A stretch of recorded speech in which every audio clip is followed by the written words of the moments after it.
What a week in Abbottabad. On the field, close games pretty much across the board, a couple of them even going down to the final play. Overshadowing the great games, though, eruptions over revenue sharing and even personal attacks at the fearless leader. The hostility here. You'd think our league was named after some god-awful place in the Middle East. Before we get into the major issues facing the league and predictions for Week 3, let's take a look back at the week that was here on Across the Nations.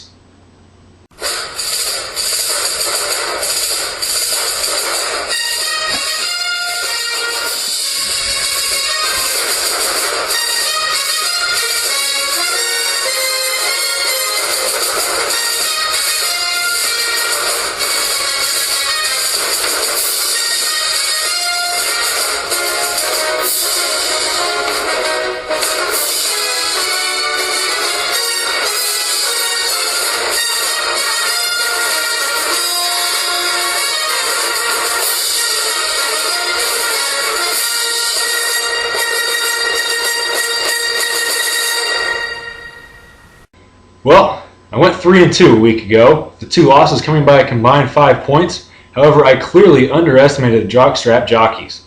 Props to you, Anthony, and your 29-point performance from Vincent Jackson.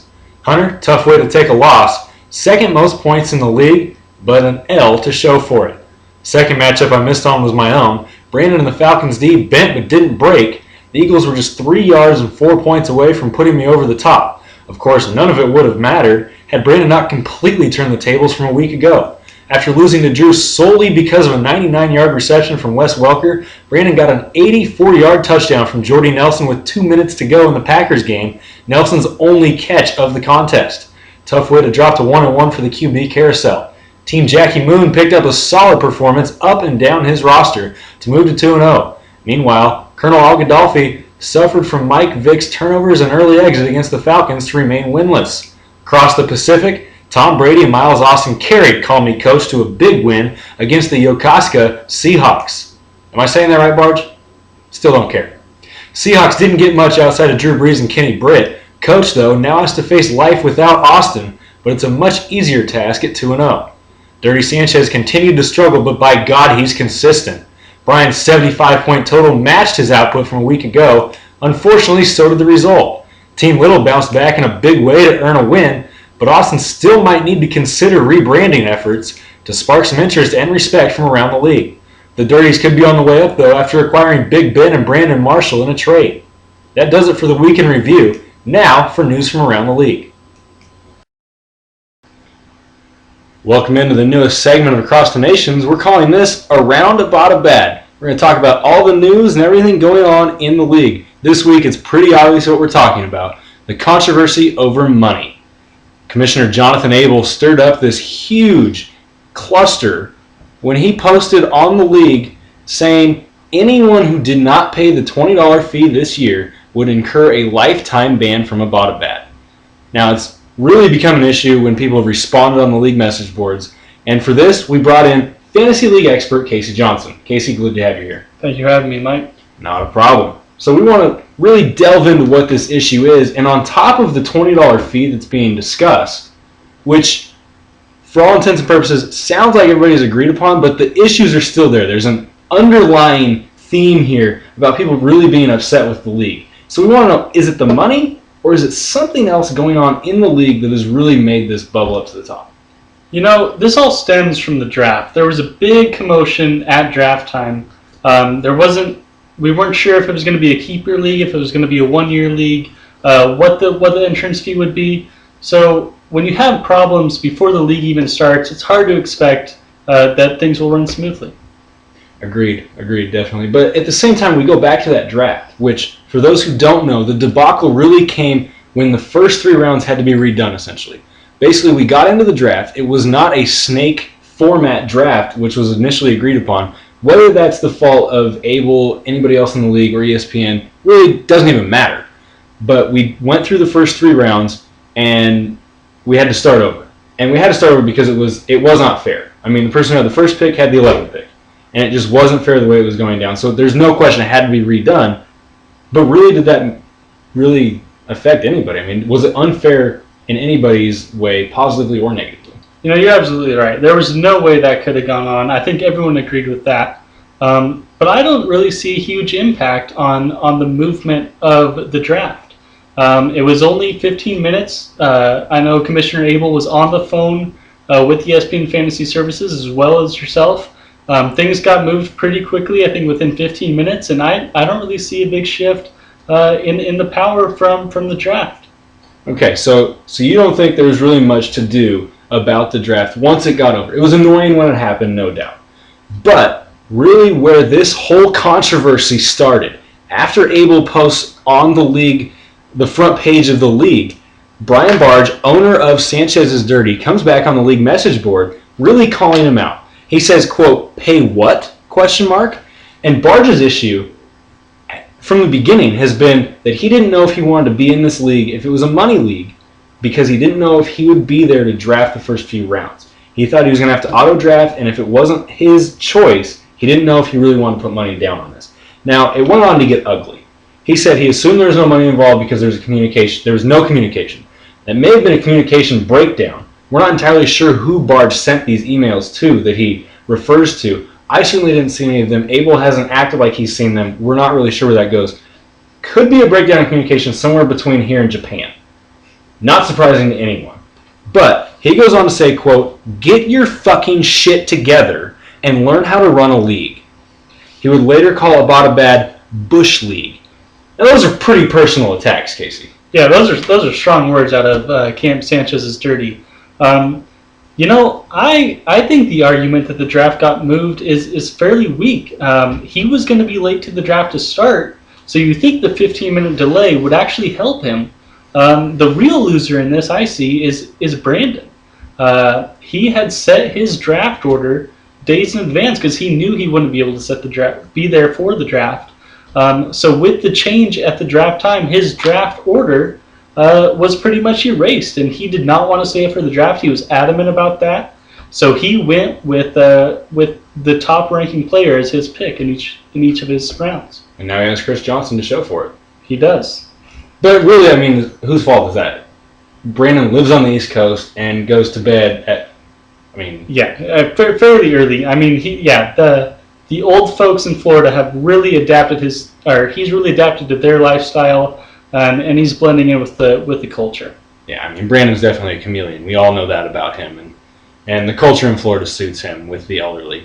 So, moving on though, you bring up Brandon. Brandon has really been adamant about this whole alliance in the league, and he's made good points recently, saying if this continues, if Abel is unable to bring this league really together, there could begin to be rifts, and there could be teams joining up together, not necessarily in the way that we talked about before the league in a joking manner about teams sharing rosters and all that sort of thing, but maybe banding together to veto some trades, banding together against certain owners in the league.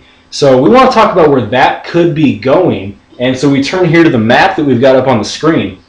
Brandon, as we all know, down in southern Florida, pretty much out of the way of everybody. But he's going to join up with someone. If this alignment happens, Brandon will be the one leading the charge. Now, geographically, it makes the most sense for him to join up with Jonathan in New York. And business-wise, it probably makes the most sense, too, as Jonathan stakes claim to the biggest media market in the league. What are your thoughts there? That would make sense geographically, but I think history has shown that he's going to move over to the West Coast and team up with the likes of yourself and Drew in Spokane.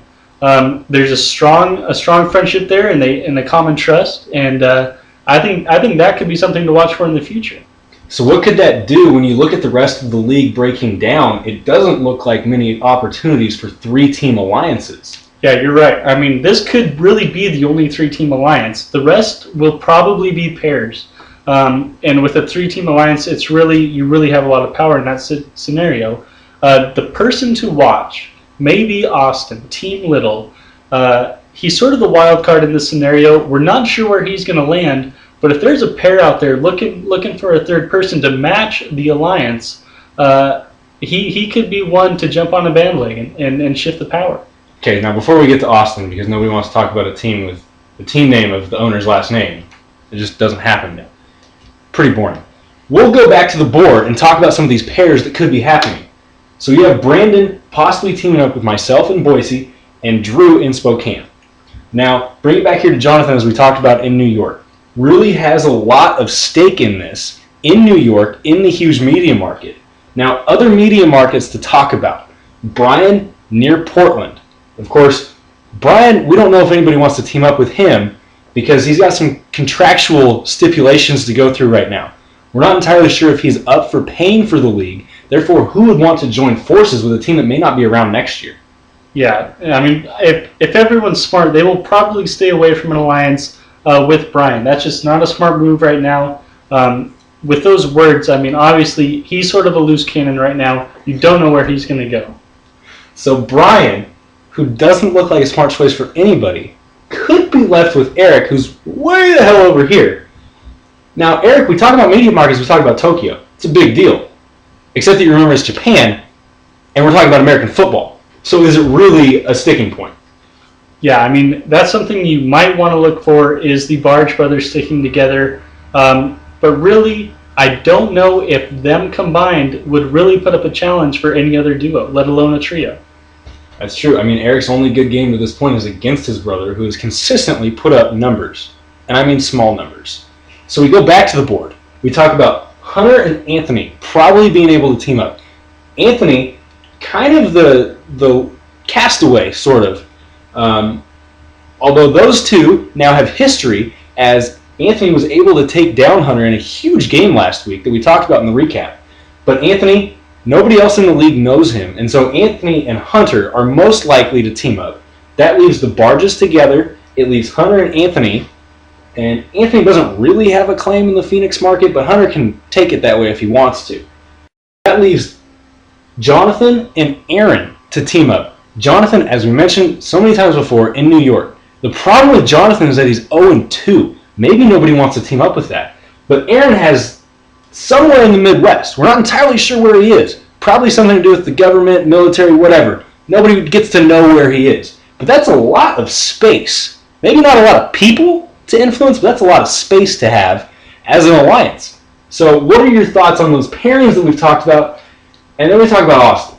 Austin, as you mentioned, the wild card, but not necessarily a wild card in a good way. He's a wild card because he's in the valley, and nobody wants that.